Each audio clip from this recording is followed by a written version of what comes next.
Innal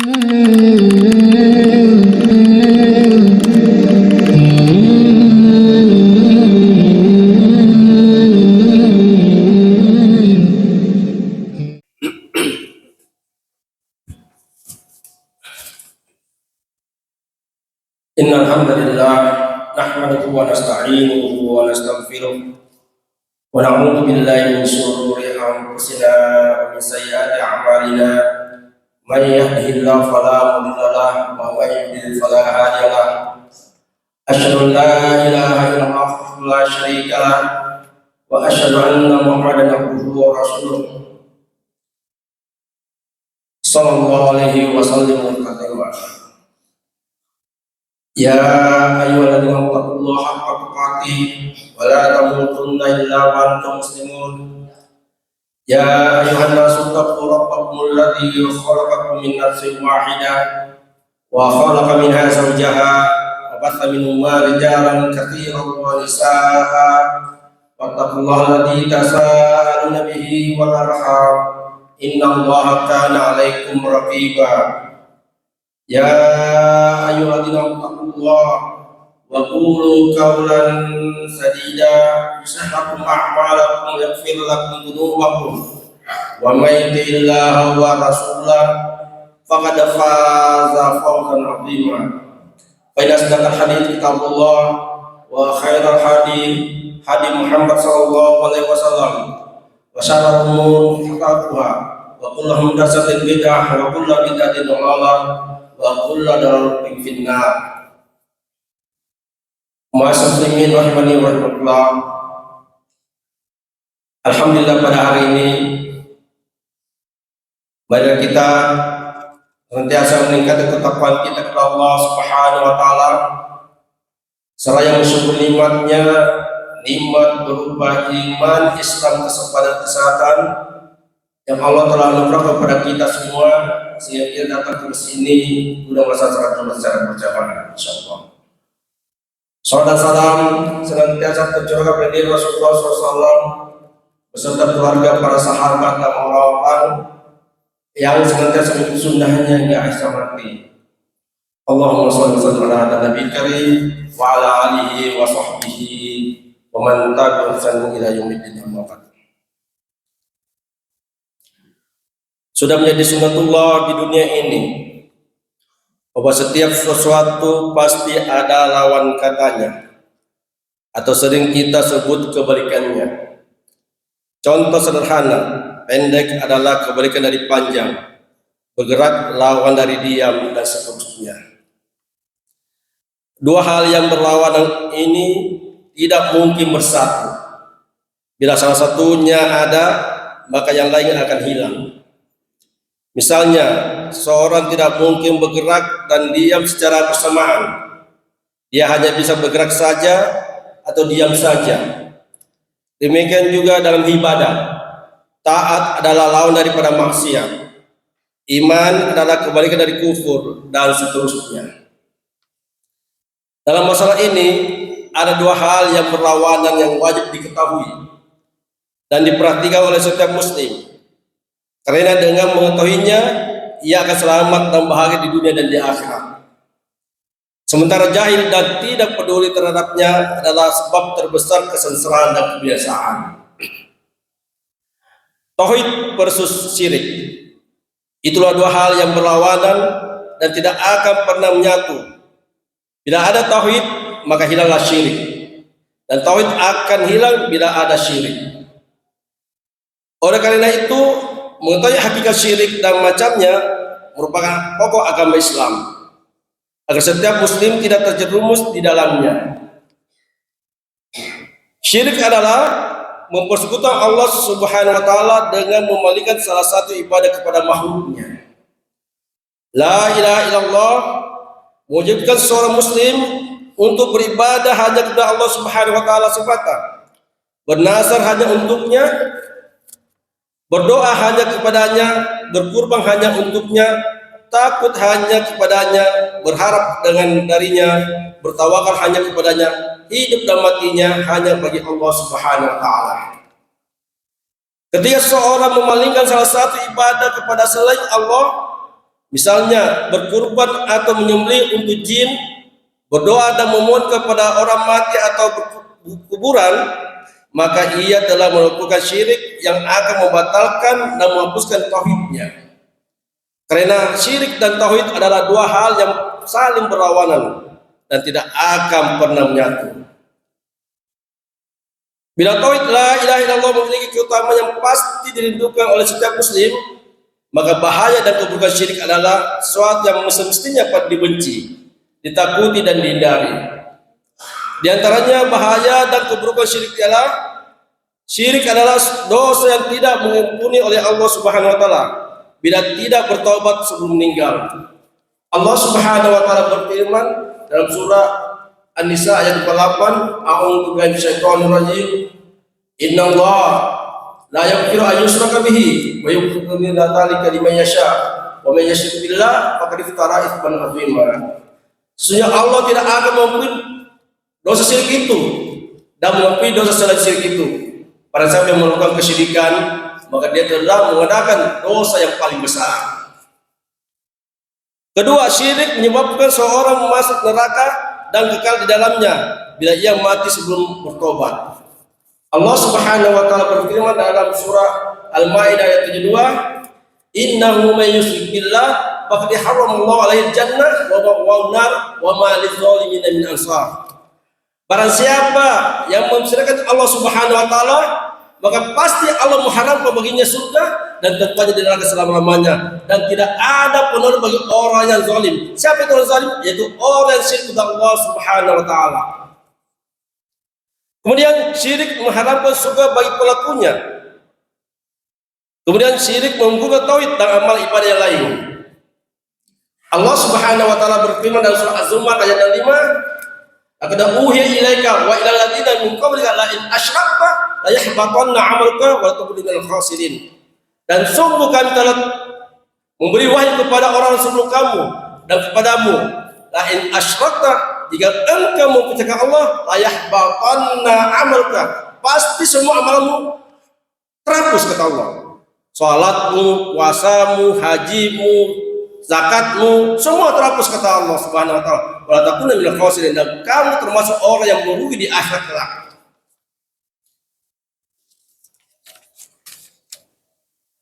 Secara garis besar, syirik terbagi menjadi dua macam. Pertama, syirik akbar atau syirik besar. Syirik besar adalah memalingkan suatu bentuk ibadah kepada selain Allah, seperti berkurban atau menyembelih untuk jin, berdoa dan memohon kepada orang mati atau kuburan, takut kepada selain Allah, menyandarkan harapan kepada selain Allah, dan semisalnya. Satu saja ibadah diberi kepada selain Allah, maka ia telah melakukan syirik akbar. Termasuk dalam syirik akbar, meyakini bahwa ada yang mampu mendatangkan manfaat dan menolak bala selain Allah, seperti keyakinan sebagian masyarakat kepada benda-benda yang dikeramatkan seperti keris, batu-batu besar, pohon, sebagian hewan dan sebagainya. Adapun bila meyakini bahwa benda-benda tersebut hanya wasilah atau perantara saja, dan tetap meyakini bahwa Allah saja mampu mendatangkan manfaat dan menolak bala, maka keyakinan ini termasuk syirik kecil. Syirik akbar ini menyebabkan seorang keluar dari agama atau murtad. Dan bila pelakunya meninggal dunia dan belum bertobat, maka ia kekal di dalam neraka. Sebagian beranggapan bahwa bila seseorang telah bersyahadat, maka ia akan masuk surga, tidak akan gugur syahadatnya meskipun mengerjakan syirik akbar. Anggapan ini jelas salah. Karena syahadat sebagai rukun Islam yang pertama biasa batal antara suatu keyakinan atau perbuatan, sebagaimana sholat dan ibadah yang lainnya. Apakah seorang sedang sholat kemudian membuang angin atau meneteskan air kencing masih menganggap sholatnya sah? Tentu sholatnya batal dan gugur, karena ia melakukan pembatal sholat. Begitu juga seorang yang bersyahadat, bila ia melakukan kesyirikan, syirik akbar, maka gugurlah syahadat dan amal-amal yang lainnya. Hal ini tidak lain menunjukkan dahsyatnya syirik akbar yang menuntut kita untuk selalu berhati-hati dan waspada. Yang kedua adalah syirik asgar atau syirik kecil. Dinamakan syirik asgar bukan berarti syirik yang ringan atau remeh. Karena dosa syirik secara umum baik akbar maupun asgar itu lebih buruk daripada dosa besar selain syirik. Selain tidak diampuni kecuali dengan bertobat, dosa syirik juga akan menggugurkan amalan lainnya. Syirik asgar adalah setiap perbuatan atau ucapan yang dikategorikan ke dalam dosa syirik, namun tidak mengeluarkan pelakunya dari Islam dan tidak menjadi sebab kekekalan di neraka. Dan perlu selalu diingatkan bahwa syirik asgar lambat laun bisa menyeret pelakunya kepada syirik akbar atau syirik besar. Syirik asgar terbagi menjadi dua macam. Pertama, syirik zahir yang tampak, terdiri dari ucapan seperti bersumpah kepada selain Allah. Jadi Rasulullah SAW bersabda, "Man halafa bi ghairillah pada kafara wa asyraka." Barang siapa yang bersumpah bukan dengan memakai nama Allah, maka dia sudah kafir atau dia syirik kecil. Jadi tidak boleh kita bersumpah selain nama Allah. Umpamanya demi penjaga bawa karai dan sebagainya, tidak boleh. Itu syirik asghar namanya. Tidak boleh, Pak. Bersumpah itu hanya dengan memakai nama Allah. Tidak boleh selain itu, Pak. Itu syirik asghar, Pak. Jadi tidak boleh kita dalam Islam, Pak, tidak boleh bersumpah dengan makhluknya, tetapi hanya bersumpah dengan nama Allah. Wallahi tallahi bismillahi dan sebagainya. Atau mengatakan masya Allah wa syi'ta, apa yang Allah dan engkau kehendaki. Tidak boleh, Pak. Ya. Jadi suatu ketika Rasulullah SAW ada sahabat, masya Allah wa anta. Masya Allah, demi karena engkau kehendaki Allah dan engkau Muhammad. Maka Nabi Muhammad mengatakan jangan engkau bilang begitu, tapi masya Allah summa anta. Katakan masya Allah kemudian kamu. Karena dalam bahasa Arab wa itu adalah setara, ya, sejajar. Kalau summa dalam bahasa Arab itu tidak sejajar. Maka ketika kita mengatakan masya Allah wa anta, bagi kita menyamakan Allah dengan makhluknya tidak boleh, Pak. Tapi kita bisa mengatakan summa anta atau kemudian kamu, boleh. Contoh, ketika dokter menyembuhkan penyakit pasiennya, maka pasien mengatakan masya Allah summa anta. Ini kehendak Allah dan kemudian kamu, ya. Tapi kalau kita mengatakan masya Allah dan kamu masya anta, itu tidak boleh, Pak. Ini syirik, ya. Maka di masyarakat tidak boleh Pak begini. Ada kata-kata yang biasa kita tidak kita sadari. Andai kata bukan dokter itu kau tidak sembuh, ini syirik, Pak. Syirik tidak boleh, Pak. Karena menyembuhkan Allah, Pak. Maka kalau mau, Pak, kita mengatakan masya Allah kemudian kamu. Ini boleh. Tapi kalau andai kata bukan saya kau tidak jadi manusia, ini syirik, Pak. Tidak boleh. Karena yang mengatakan Allah bukan kita, Pak. Kita adalah sarana untuk memberikan kedua Pak. Jadi tidak boleh kita mengatakan andai kata bukan saya kau tidak jadi manusia, ya Allah. Tidak boleh, Pak. Ini dalam Islam ini akidah tidak benar itu caranya. Ya. Seperti kalau bukan karena si fulan pasti kamu, ini nih ucap ini tidak boleh, Pak. Kita harus Allah. Untung ada kamu, tidak boleh, Pak. Untung ada kamu. Tapi masya Allah kemudian kamu, ini yang dibenarkan dalam akidah ini, Pak. Ya, tidak boleh mengatakan untuk kamu, kalau tidak saya celaka. Ini perkataan ini tidak boleh, Pak.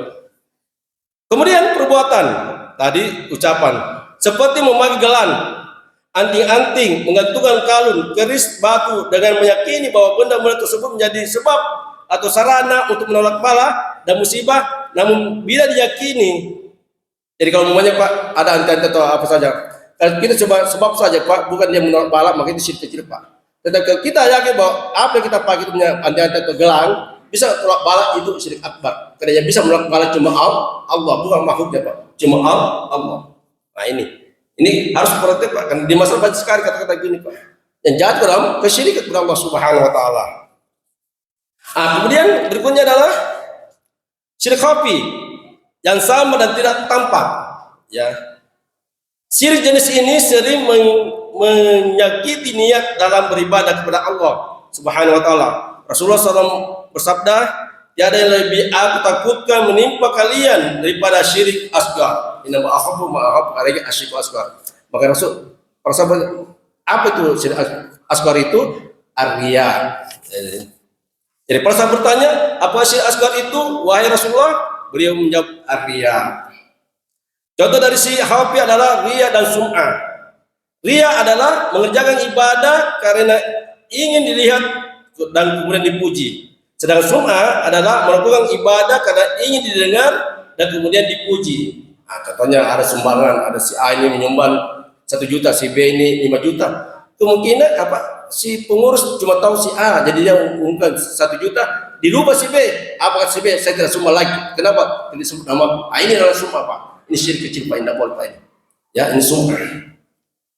Nah, artinya kalau tidak dilihat atau tidak dengar orang itu, ia tidak akan melakukan ibadah.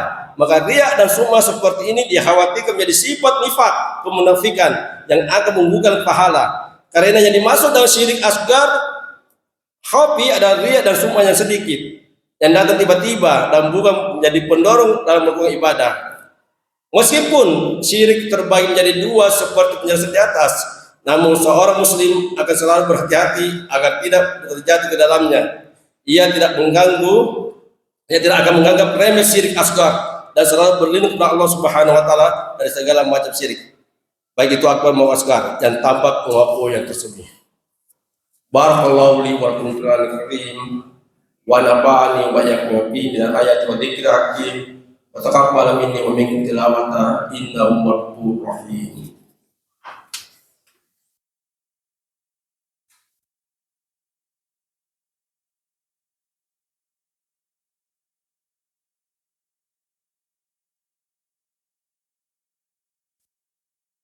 Alhamdulillahilladzi arsala rasulahu bil huda wa dinil haqq liyudhhirahu 'ala dini kulli walau kana musyrikun. Asyhadu an la ilaha illallah wa la syarikalah wa asyhadu anna Muhammadan abduhu wa rasuluh. Rasulullah SAW bersabda, hadis dari Abu Hurairah yang diriwayatkan oleh Muslim, bahwa orang yang pertama diadili nanti di akhir kelak yaitu orang yang beramal soleh. Yang pertama diadili di akhir kelak itu orang yang beramal soleh tapi dia riya bukan karena Allah Subhanahu wa taala. Itu yang pertama adalah orang yang mati syahid. Itu syahid dalam hadis itu. Maka diperkirakanlah keutamaan orang yang mati syahid itu. Dan dia aku itu. Maka Allah Subhanahu wa taala berfirman, untuk apa itu? Kata orang merasa, ya Allah, saya ini bersungguh-sungguh saya mati syahid karena Engkau fika ya. Apa kata Allah? Kami itu bukan karena saya. Kata kau itu bohong. Tapi kamu dikatakan mati syahid karena mau dikatakan orang pemberani, pahlawan. Nah, ini. Maka Allah menyuruh malaikat diseret wajahnya dan dilempar masuk neraka. Yang kedua adalah orang yang berilmu dan baca Quran. Ya, dan dia diperlihatkan ya nikmat-nikmat yang telah dia dapatkan di dunia ini dan dia akui. Maka Allah bertanya kepada dia, kau lakukan itu untuk siapa? Kata orang ini, ya Allah, saya lakukan ini, saya belajar menuntut ilmu dan mengamalkan ini karena Engkau ya Allah, dan saya mau membaca Quran karena Engkau ya Allah. Apa kata Allah? Kau bohong. Kau itu menuntut ilmu dan mengajarkan itu karena mau dibilang alim, ulama. Dan kau baca Quran karena mau dibilang qari. Maka Allah menyuruh malaikat umilah, ya, dituruh apa wajahnya diseret dalam neraka. Yang ketiga adalah orang dermawan. Seperti apa? Diberikanlah nikmat yang telah dia ditetapkan di dunia ini. Maka dia akui. Maka kata Allah, itu semua kau lakukan untuk siapa? Entah Engkau ya Allah. Tidak ada satu jalan kecuali aku bersedekah untukmu ya Allah. Apa kata Allah? Kau bohong. Kami itu mau lakukan itu karena kau dibilang dermawan. Mau dibilang, wah luar biasa ini dermawannya. Maka disuruhlah malaikat menyeret dia dan dilemparkan masuk neraka. Ya kan Pak? Orang beramal soleh tapi dulu masuk neraka Pak. Karena apa? dia punya sikap ria. Ini asghar, dosa syirik kecil. Maka hati-hati Pak, jaga hati kita Pak. Kalau beramal, perbaiki niat kita. Karena ibadah diterima itu dua syaratnya, yaitu ikhlas dan mutabah begitu sunnah Rasulullah. Jadi jaga hati kita ini Pak.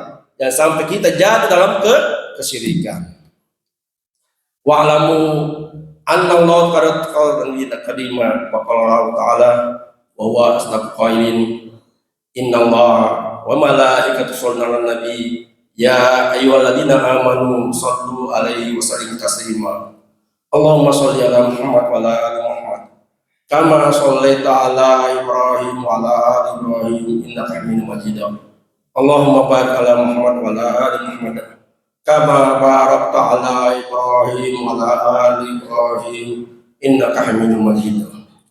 Allahumma ighfir lil muslimina wal muslimat wal mu'minina wal mu'minat ahya'i wal amwat. Allahumma ansur man nasara din wa khul man khatal muslimin wa alikal ila yaumiddin. Allahumma arinal haqqa haqqan warzuqna ittiba'ah wa arinal batila batila warzuqna ijtinabah. Rabbana zalamna anfusana wa illam taghfir lana wa tarhamna lanakunanna minal khasirin. Rabbana la tuzigh qulubana ba'da idh hadaytana wa hab lana min ladunka rahmah innaka antal wahhab. Rabbana la tu'akhidhna in nasina aw akhtana. Rabbana wa la tahmil 'alaina isran kama hamaltahu 'alal ladzina min qablina.